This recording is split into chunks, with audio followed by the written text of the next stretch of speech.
perkenalkan, aku Afri Yunisa Putri dengan NIM 2100371, berasal dari Departemen Pendidikan Khusus Fakultas Ilmu Pendidikan Universitas Negeri Padang. Baiklah, pada video kali ini kita akan membahas sebuah topik yang sangat menarik dan sangat penting sekali. Apa itu? Yaitu manajemen pendidikan khusus. Baiklah, mari kita bahas apa itu manajemen pendidikan khusus.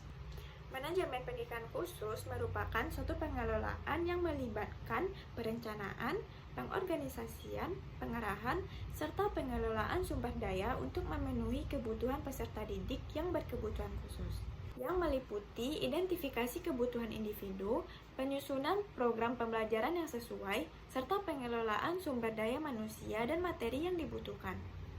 Mengapa manajemen pendidikan khusus itu sangat penting di sebuah sekolah?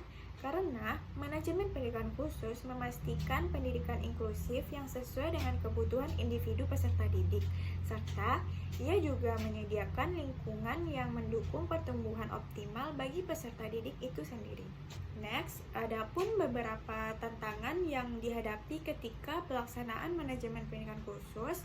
Yang pertama yaitu kurangnya sumber daya baik dari segi finansial maupun tenaga pendidik, sehingga pemberian pelayanan pendidikan khusus yang berkualitas pun menjadi kurang. Yang kedua yaitu adanya stigma atau persepsi negatif terhadap pendidikan khusus itu sendiri, sehingga dalam proses implementasi pendidikan khusus pun tidak berjalan dengan optimal. Next, strategi dalam manajemen pendidikan khusus. Yang pertama yaitu pemahaman yang mendalam. Sama-sama kita ketahui bahwa anak berkebutuhan khusus itu memiliki kekurangan atau hambatan dan kebutuhannya yang khusus bagi diri dia sendiri. Sehingga kita perlu memahami dia secara mendalam dan kita harus memberikan kebutuhan yang dia butuhkan. Yang kedua yaitu inklusi yang berkelanjutan. Di sini sama-sama kita ketahui sekolah inklusi itu memang banyak, tapi yang benar-benar menerapkan inklusif itu masih sedikit, masih terbilang sedikit, sehingga kita berharap di Indonesia sendiri sekolah inklusif benar-benar menerapkan inklusif itu sendiri. Yang ketiga yaitu ada kemitraan yang berkolaborasi. Contoh sederhananya saja yaitu guru dengan orang tua dengan guru dengan masyarakat, dan sebaliknya. Maka dari hubungan timbal balik ini sendiri, proses pembelajaran bagi anak berkebutuhan khusus pun bisa tercapai dengan optimal. Selanjutnya yaitu penyediaan sumber daya yang mencukupi baik dari segi finansial maupun tenaga pendidik agar tujuan yang ingin kita capai ini bisa terlaksanakan. Dan yang terakhir yaitu adanya evaluasi yang berkelanjutan.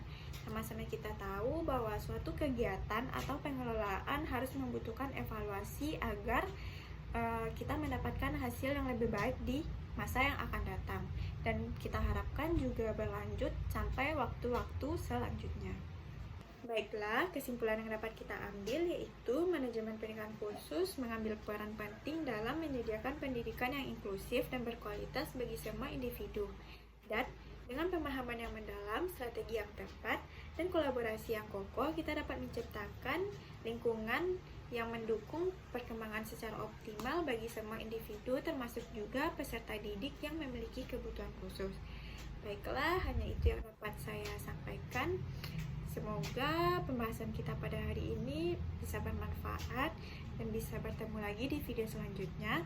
Terima kasih atas perhatiannya. Saya ucapkan terima kasih. Sampai jumpa kembali.